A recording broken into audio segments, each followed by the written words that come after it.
নমস্কাৰ বন্ধুসকল। অসমবাসী আৰু লগতে মোৰ ইউটিউব চেনেলৰ যিসকল বন্ধু আছে, বন্ধু বান্ধৱী সকলো লোকে বিহু সুলক আৰু মৰম যাচিলোঁ। আৰু আপোনালোকৰ এই বিহু ব্ৰতে এটা মই ভাল খবৰ দিব বিচাৰিছোঁ। আমাৰ আজি শিকোৱা স্কুলৰ গাড়ী আৰু এখন প্লাছ কৰিব পাৰিলোঁ। এই গাড়ীখন আপোনালোকে দেখা পাইছে, মাৰুতি 800 গাড়ী শিকিবলৈ খুব সুন্দৰ। যিহেতু আমাৰ শিকোৱা ল'ৰা ছোৱালী বাঢ়ি আছে, সেইকাৰণে মই এখন গাড়ী দি অলপ অসুবিধা হৈ আছিলে, কিন্তু এতিয়া দুখন গাড়ী হ'ল তো আৰু বেছি ভাল হ'ব। তো সেই অনুভৱ কৰি মই তলে তলে গাড়ী এখন অনুসন্ধান কৰি আছিলোঁ। আজি এসপ্তাহমানৰ আগতে যোগাযোগ হ'ল এখন গাড়ী, পুৰণা গাড়ী এখন আছে বুলি। তো আপোনালোকে গাড়ীখন দেখা পাইছে। ফাইনেলি গাড়ীখন যোৱাকালি আনিলোঁ আৰু এইখন গাড়ীত শিকিবলৈ খুব ভাল পাব। চলাবলৈও ভাল গাড়ীখন আৰু পটককৈ শিকিবও পাৰে। তো মই ভাবিলোঁ এখনে শিকাই থৈ এতিয়া দুখনে শিকিব পাৰিব, আমাৰ ল'ৰা ছোৱালী বেছিকৈ শিকিব পাৰিব। এইটো চেষ্টা মানে আগৰ পৰা ৰাখিছিলোঁ যে দুখন গাড়ী হ'লে সুবিধা হ'ব বুলি, কিন্তু পোৱা নাছিলোঁ। কিন্তু কালি পালোঁ। এসপ্তাহমানৰ আগতে মোৰ এজন বন্ধুৱে খবৰ দিলে। দিয়াৰ পিছত যোৱাকালি কথা চথা পাতি গাড়ীখন আনিলোঁ আৰু আপোনালোকে দেখা পাইছে। এইটোৱে আপোনালোকক ভাল খবৰ দিব ওলালোঁ। আৰু গাড়ীখন মোটামুটি ভালেই আছে। মেইন কথাটো হ'ল কি, মোৰ যিটো আপোনালোকক মই কৈছোঁ যে মোৰ গোটেই অসম ভিত্তিত এটা যিখন বিনামূলীয়া স্কুল এখন শিকা প্ৰচেষ্টাটো মোৰ আছে বন্ধুসকল। তো সেই চেষ্টা কৰি মই লাহে লাহে কামখিনি আগবাঢ়ি যাবলৈ লৈছোঁ। কিন্তু কামখিনি আগবাঢ়ি যাবলৈ এক নম্বৰ এটা কথা, কিন্তু আপোনালোকৰ সহায়ো লাগিব। অকলে এইটো ক্ষেত্ৰত কেতিয়াও আগবাঢ়িব নোৱাৰি। আপোনালোকে কেনেকৈ ধৰণে সহায় কৰিব, ধৰক আমাৰ ইউটিউব চেনেলটি আগবাঢ়ি যাবৰ কাৰণে আপোনালোকে শ্বেয়াৰ কৰিব লাগিব। আৰু শ্বেয়াৰ কৰিলে যিসকল আমাৰ নিবনুৱা আছে ঘৰতে বহি কামৰ অনুসন্ধানত, তো সেই ক্ষেত্ৰটোত যদি আপোনাৰ মোৰ এই ভিডিঅ' পায়, নিশ্চয় তেখেতলোকে যোগাযোগ কৰি মোৰ ওচৰলৈ আহিব পাৰিব। আৰু এটা ভাল খবৰ দিম বন্ধুসকল আপোনালোকক। মই আজি 2 বছৰ ধৰক 316টামান ল'ৰা এতিয়ালৈকে বৰ্তমান গাড়ী শিকোৱা হ'ল। তাতে আপোনাৰ মোটামুটি এতিয়া ল'ৰাবিলাক আহি থাকে মোৰ খবৰ ল'বলৈ যে মই আমুকত কাম পাইছোঁ, তামুকত কাম পাইছোঁ। মোক খুব ভাল লাগে। আৰু এটা কথা, তাৰে আপোনাৰ 316জনৰ ভিতৰত 7জন মানুহৰ আপোনাৰ গভৰ্ণমেণ্টত জব হৈছে। ধৰক আপোনাৰ কোনোবাই DC অফিচ, কোনোবাই ডাকঘৰ, এনেকৈ আপোনাৰ 7জনে নিজৰ চাকৰি যোগদান কৰিছে। তো সেইবিলাক কথা শুনিলে মোৰ আৰু বহুত ভাল লাগে। আৰু এইটো এতিয়া সামান্য আৰম্ভণিহে। তো মোক গোটেই অসম ভিত্তিত কৰাৰ এটা ইচ্ছা আছে। আপোনালোকক সহায় লাগিব। আপোনালোকে ভিডিঅ'টো চাব আৰু যিমান পাৰে শ্বেয়াৰ এটা কৰি দিব, সেইখন মোক সহায় কৰিব। আৰু আপোনালোকে জানে মোৰ কামৰ ক্ষেত্ৰতো মই ব্যস্ত থাকিব লাগে, যিহেতু মই চাকৰি ক্ষেত্ৰত ব্যস্ত থাকোঁ। তাৰ মাজতে মই যিমানখিনি পাৰোঁ কৰোঁ। আৰু পুৰণা আমাৰ শিকোৱা ল'ৰা এটাও আৰু এতিয়া তেখেতেও, মই যেতিয়া ডিউটি টাইমত থাকোঁ তেখেতে চাই দিয়ে। মই শিকাইছিলোঁ, এতিয়া মোৰ ইয়াতে বৰ্তমান তেখেতক শিকাবৰ কাৰণে মই ৰাখিছোঁ। আৰু মই যেতিয়া ডিউটিত যাওঁ তেতিয়া তেখেতে চাই দিয়ে। আৰু বাকী গাড়ীখিনি অকল গাড়ী চলাবলৈ শিকালেই নহ'ব, গাড়ীৰ ছিগনেলৰ পৰা আদি কৰি গোটেই বস্তুখিনি শিকাব লাগে। সেইকাৰণে মোৰ অলপ টাইম লাগে গাড়ী শিকাবৰ কাৰণে। গাড়ীখন অকল চলাব জানিলেই নহ'ব। আপোনালোকক মই আগৰ ভিডিঅ'বিলাকতো কৈছোঁ, গাড়ীৰ বহুত নিয়ম কানুন আছে। গোটেইখিনি মানি চলালে আপুনি এজন সুন্দৰ গাড়ী চালক হ'ব পাৰিব। আৰু এটা কথা কওঁ বন্ধুসকল, এতিয়া মোৰ এটা প্ৰচেষ্টা আছে কি, ধৰক আগতে আমাৰ অসমত প্ৰায় বিহাৰ, উত্তৰ প্ৰদেশ, হাৰিয়ানা এইবিলাকৰ পৰা আহি আমাৰ গাড়ী চালক, টেক্সি হওক, যিকোনো ক্ষেত্ৰত আপোনাৰ বাহিৰৰ চালকে আহি গাড়ী চলাই আছিলে। কিন্তু আপুনি গুৱাহাটীতে যাওক, গুৱাহাটীত আপুনি দেখা পাব টেক্সি চালকবিলাক প্ৰায় 65% আমাৰ অসমীয়া ল'ৰা হৈছে। তো এইটো 100% কৰাৰ এটা মোৰ প্ৰচেষ্টা থাকিব। আৰু মেইন কথাটো হ'ল কি, গাড়ী চলোৱাটো এটা বেয়া কাম নহয়, খুব সুন্দৰ কাম। যিহেতু আমাৰ এতিয়া আজি আপোনালোকে কিছুদিনৰ আগত গম পাইছে, দেখিছে যে জব মেলাত কেনেকুৱা এটা পৰিস্থিতি হৈছে, নিবনুৱা কেনেকুৱা হাহাকাৰ, নিবনুৱা ল'ৰা ছোৱালী ৰখিবলৈ, খাৰা হ'বলৈ জেগা নাই।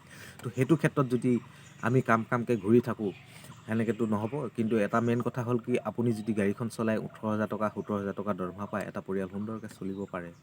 যিহেতু চাকৰি নাই, যদি এনেকৈ ভাবি থাকে বোলে মই MA পাছ, মই BA পাছ, হায়াৰ ছেকেণ্ডেৰী পাছ, মই গাড়ী কিয় চলাম, চবেই যদি চাকৰি বিচাৰে, ইমানটো চাকৰি নোলাব। কিন্তু আমি এনেকৈয়ে যদি আমাৰ কিমান কাম পৰি আছে, যেনেকৈ বেলেগ ৰাজ্যৰ মানুহবিলাকে কয় যে অসমত ঢেৰ কাম আমি বিচাৰি ল'ব লাগিব। গাড়ী চলোৱাটো বেয়া কাম নহয়, কিন্তু আপুনি সুন্দৰকৈ গাড়ীখন শিকিব পাৰিব লাগিব, চলাব পাৰিব লাগিব, সুৰাপান কৰিব নালাগিব। মই আগতেও কৈছোঁ, ভিডিঅ' বনাইছোঁ, কি নিয়ম মানিব লাগিব গাড়ী চলোৱাৰ ক্ষেত্ৰত। আপুনি এটা সুন্দৰ পৰিয়াল চলিব পাৰিব, আৰু চলি আছে। বাহিৰৰ ৰাজ্যবিলাকৰ ল'ৰাবিলাকে MA পাছ, BA পাছৰ সেইটো কোনো ডিগ্ৰীৰ কথা নাহে, কিন্তু কেনেকৈ এটা কাম এটা কৰিব পাৰি, ভালকৈ কৰিব পাৰি নিয়াৰিকৈ, সেইটোহে সদায় চেষ্টা কৰে। কাম সৰু ডাঙৰ নাই। সেইকাৰণে আৰু এটা কথা ক'ম, আমাৰ অসমত বিশেষকৈ দেখা পোৱা যায় প্ৰায় আমাৰ চালকবিলাকে কোৱা শুনো কিছুমান মই কেতিয়াবা সাক্ষাৎ লওঁ ড্ৰাইভাৰবিলাকৰ পৰা কেনিবা গ'লে মানে কেনেকুৱা এটা পৰিস্থিতি মই আপোনালোকক আমাৰ অসমবাসী ৰাইজৰ বা জ্যেষ্ঠ লোকক মই বিনম্ৰ অনুৰোধ কৰিম আৰু আপোনালোকে এই ড্ৰাইভাৰবিলাকক অলপ সন্মান কৰিবলৈ শিকিব প্ৰায় আমাৰ বাহিৰৰ ৰাজ্যত কিন্তু নহয় মই বহুত ৰাজ্যত গৈছোঁ কিন্তু সেনেকুৱা মই দেখা নাই কিন্তু আমাৰ অসমত মানে অসন্মান কৰা নিচিনা অলপ মোৰ অনুভৱ হয় চালকবিলাকক ড্ৰাইভাৰ বুলি মানে ধৰক কাৰোবাৰ ঘৰত এতিয়া প্ৰাইভেট কাম এটা কৰিলে তো চাহকাপ দিবলৈও ধৰক সেই বাহিৰত টুল এখন পাৰি দিব ভালকৈ সন্মান সহকাৰে বস্তুটো নিদিয়ে মই এইটো ক'বলৈ যোৱা নাই যে চব মানুহ একেই মই সেইটো ক'বলৈ যোৱা নাই কিন্তু তাৰ ক্ষেত্ৰতো কিছু আছে তো এই ক্ষেত্ৰত যদি আমাৰ নিজৰ চব অসমীয়া ভাই ককাই নহয় জানো তো আমি সেইকাৰণে এইখন অকণমান বিনম্ৰ অনুৰোধ চালকসকলক অকণমান সন্মান কৰিবলৈ শিকক আৰু এতিয়া ধৰক যিবিলাক টেক্সি লাইনত আছে আজিকালি বহুত ভাল হৈছে ল'ৰাবিলাকো ভদ্ৰভাৱে ব্যৱহাৰ চব শিক্ষিত ল'ৰা ছোৱালী তো সেইকাৰণে যি আপোনাৰ টেক্সি ছাৰ্ভিচ দিয়ে তেখেতলোকৰ যিবিলাক কাষ্টমাৰ আহে তেখেতলোকক সন্মান কৰিব আৰু আমাৰ যিবিলাক যিসকল চালক আছে চালকসকলকো মই অনুৰোধ কৰিম আপোনালোকক সন্মান সহকাৰে আৰু ব্যৱহাৰ পাতি ভাল কৰিব আপোনালোকৰ বিনম্ৰ অনুৰোধ থাকিল বন্ধুসকল আজি বিশেষকৈ বৰ বেছি কথা নাপাতোঁ আজি মই যিখন গাড়ী আনিলোঁ গাড়ীখনৰ বিষয়ে মই একচুৱেলি প্ৰধানকৈ আপোনাৰ ভিডিঅ'টো জনাম বুলি ভাবিলোঁ আৰু মই খুব ব্যস্ত মই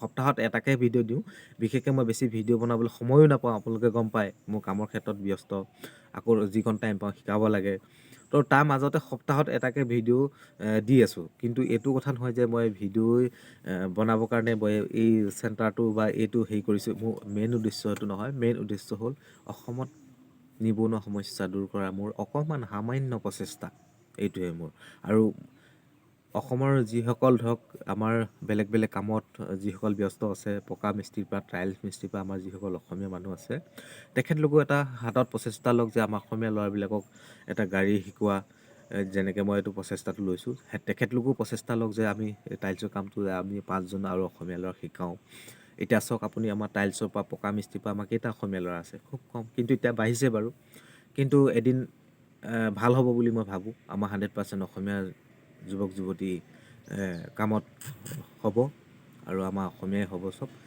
এই কথাটো মই প্ৰচেষ্টা ৰাখি আপোনালোকক মই অনুৰোধ কৰিছোঁ আপোনালোকেও নিজৰ হাতে কামে লগোক ল'ৰাবিলাকক গাঁৱত যিবিলাক ল'ৰা আছে মাতি আনক টাইলছৰ মিস্ত্ৰী হওক পকা মিস্ত্ৰী হওক যিকোনো কাম আপোনালোকে কৰিবলৈ চেষ্টা কৰক আৰু শিকাবলৈ চেষ্টা কৰক আপোনালোকক মই এইখিনি কথা কৈ বন্ধুসকল ভিডিঅ'টো আজি ইয়াতেই সমাপ্ত দিম আৰু মোক আগবাঢ়ি যাবৰ কাৰণে আপোনালোকক মই বাৰে বাৰে ৰিকুৱেষ্ট কৰিছোঁ আপোনালোকে মোক এই ভিডিঅ'টো শ্বেয়াৰ এটা কৰিব যিসকল নিবনুৱা যুৱক যুৱতী বহি আছে তেখেতলোকক মই শিকাবৰ কাৰণে চেষ্টা কৰি আছোঁ আপোনালোকে আশীৰ্বাদ কৰিব লাগিব এইখন আৰু এইকেইটা কথা কৈ মই ভিডিঅ'টো আজি ইয়াতে সমাপ্ত দিলোঁ জয় আই অসম।